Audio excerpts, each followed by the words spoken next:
Okay sir, thank you. చెక్కులు present చేసే కార్యక్రమం దుర్గకి పరందామయ్య గారు, మన స్కూల్ ప్రధానోపాధ్యాయులు పద్మలత గారు ఆ 10,000 రూపాయలు విలువైనటువంటి క్యాష్ ప్రైజ్ చెక్ రూపంలో లగాలి.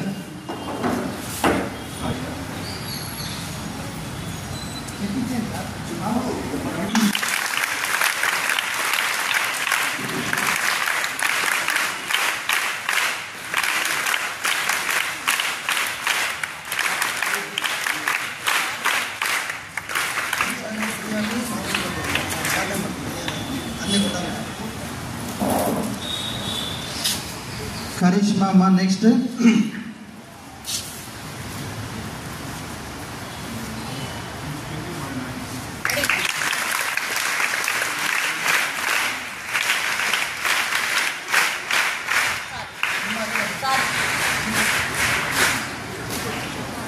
Okay sir, thank you.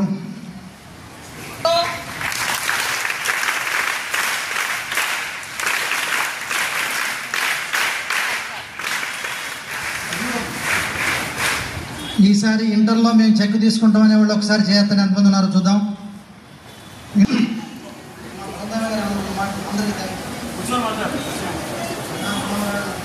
ఇక్కడ ఉన్నటువంటి వారందరూ నాకన్నా చిన్నవాళ్లే, అందుకని ఆశీర్వదించి చెబుతున్నాను. ఇక్కడ ఉన్నటువంటి వారు నా మనవరాళ్ళు, నా కూతుళ్ళు, వివిధ రూపాల్లో ఉన్నటువంటి నాకు ఆత్మీయులు. ఫస్ట్ ఇయర్ 2024లో నేను ప్రైజ్ మనీ ఇచ్చినప్పుడు మన ఒక్క స్కూల్లోనే మెరిట్ కాదు, ఫస్ట్ ఊళ్ళో గెలవాలి. మన ఊరంటే విజయవాడలో గెలవాలి. విజయవాడలో అందరికన్నా టాపర్ మన స్కూల్ నుంచే రావాలి అని చెప్పారు. నెక్స్ట్ మళ్ళీ ఇయర్ ఎండింగ్లో కూడా మళ్ళీ అదే మాట చెప్పారు. ఇప్పుడు టాప్ మార్కులు వచ్చినాయి అంటున్నారు, కానీ ఇది మన స్కూల్ వరకేనా, విజయవాడలో టాప్ మార్కులా, అది నాకు అనుమానం చెప్పాలి. నెక్స్ట్ ఇయర్ నెక్స్ట్ నేను ఏం చెప్తున్నానంటే, ప్రతిసారి నా ప్రసంగంలో ఫస్ట్ ఊళ్ళో గెలవాలి, నెక్స్ట్ జిల్లాలో గెలవాలి, నెక్స్ట్ మన రాష్ట్రంలో గెలవాలి. పట్టుదలగా మాస్టర్లు కానీ టీచర్లు కానీ చెప్పండి, గట్టిగా పట్టుదలగా శ్రద్ధగా చెప్పండి, మార్కులు తెప్పించండి పిల్లలకి. అలాగే పిల్లలు కూడా బాగా కష్టపడి బాగా చదువుకోండి. టాపర్ అంటే ఇక్కడ ఎవరో ఒకటి కూర్చుంది టాపర్ మన స్కూల్. మా మేము ఇప్పుడు మీకు ఒక్కొక్క స్టూడెంట్కి ₹1,00,000 గవర్నమెంట్ ఖర్చు పెడుతుంది. ఇవాళ అవుతున్న ఖర్చు అది గవర్నమెంట్కి. గవర్నమెంట్ విద్యాశాఖ చాలా పనులు చేస్తుంది, కానీ కొన్ని పనులు విద్యాశాఖ చేయలేదు. ఇప్పుడు మన ప్రతి గ్రామంలోనూ ఆంధ్రప్రదేశ్లో స్కూళ్ళు ఉన్నాయి. ఈ స్కూళ్ళల్లో మౌలిక వసతులు ఆ స్కూల్ ఆ ఊరు యొక్క ప్రజలే కల్పించాలి. మౌలిక వసతులు అంటే పిల్లలకి త్రాగటానికి నీళ్లు, వాడుకోవటానికి నీళ్లు, గదుల్లో ఫ్యాన్లు, లైట్లు, అంతవరకు. జీర్ణావస్థలో ఉన్న స్కూళ్ళు కూడా వాళ్లే బాగు చేయాలి. మిగతా అన్నీ కూడా గవర్నమెంట్ వాళ్ళు చూసుకుంటారు. నిన్నే జరిగింది, ఒక 10 మంది పిల్లలు చచ్చిపోయారు. ఒక పాఠశాల భవనం పైకప్పు కూలి 10 మంది చచ్చిపోయారు. ఆ 10 మంది ఎవరు? ఆ ఊరి యొక్క ప్రజల యొక్క పిల్లలే. ఎవరు బాధపడుతున్నారు ఇప్పుడు? అలా వద్దు, మీరు ఎంతో కొంత ముందుకు వచ్చి ప్రతి గ్రామంలోని ప్రజలు స్కూళ్ళు బాగు చేయించుకోండి, బాగు చేయించుకొని మెరిట్ తీసుకురండి అని అధ్యాపకుల మీద మీరు ఒత్తిడి పెట్టండి. ఈ పనులు మీరు చేయవలసిందిగా కోరుతున్నాను. అలాగే నేను ఈ పాఠశాల కొమ్మ సీతారామయ్య గారి మనవడైనటువంటి కొమ్మ దుర్గాప్రసాద్ గారు, మేము ఆప్తులైన మిత్రులు, మీ ఇద్దరం కలిసి ఎట్టినా మేము కలిసి వెళ్తాం. నన్ను వదిలిపెట్టి వెళ్ళేవాడు కాదు. నాకు 2 సంవత్సరాల నుంచి నాకు కళ్ళలో తేడా వచ్చింది, చూయించుకుంటే వెన్నుపూసలో తేడా వచ్చిందండి. ఇది చేస్తే మళ్ళీ ఇంకొకటి బాధ, మీరేం చేయొద్దని చెప్పారు. ఇప్పుడు కర్ర పట్టుకొని నడవాల్సిన పరిస్థితి వచ్చింది నాకు. నేను ఎంతవరకు ఉంటానో తెలియదు. మామూలుగా సమాజంలో డబ్బులు ఉన్నవాళ్ళు డబ్బులు అవసరమైన వాళ్ళకి ఇచ్చుకుంటూ ఉంటాం. అలాగే శివదుర్గా ప్రసాద్ గారికి కూడా నేను ఒక 20 lakhs 2011లో ఇవ్వడం జరిగింది.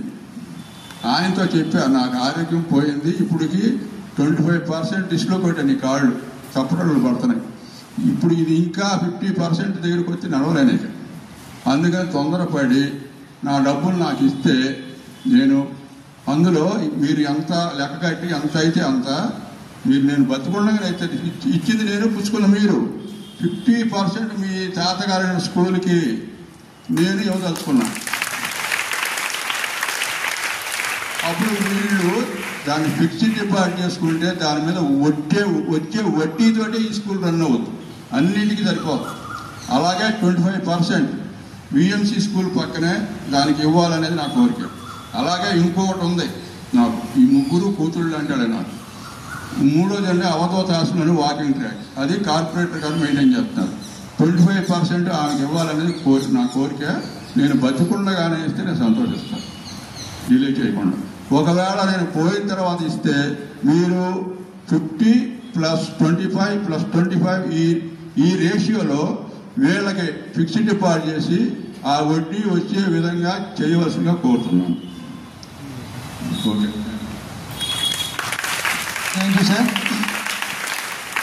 తాతగారికి భగవంతుడు మంచి ఆరోగ్యాన్ని ఇవ్వాలని చెప్పి మనందరం కూడా మనం రోజువారీ మన దేవుడి దగ్గర మనం ప్రార్థన చేద్దాం. ఒకసారి 2 చేతులతోటి డయాస్ మీద ఉన్న వాళ్ళకి నమస్కారం పెట్టండి.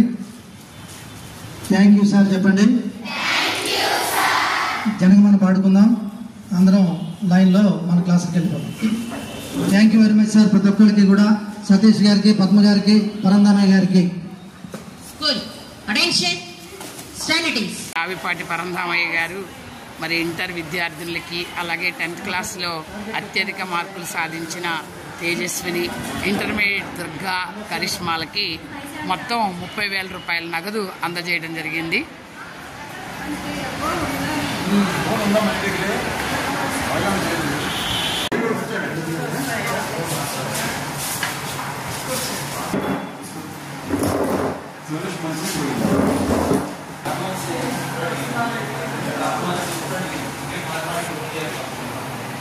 ఇక్కడ బోర్డులు కూడా పరంధామయ్య గారి సౌజన్యమే. బోర్డు మీద కూడా పెయింటింగ్ కూడా చాలా చక్కగా వేయించారు.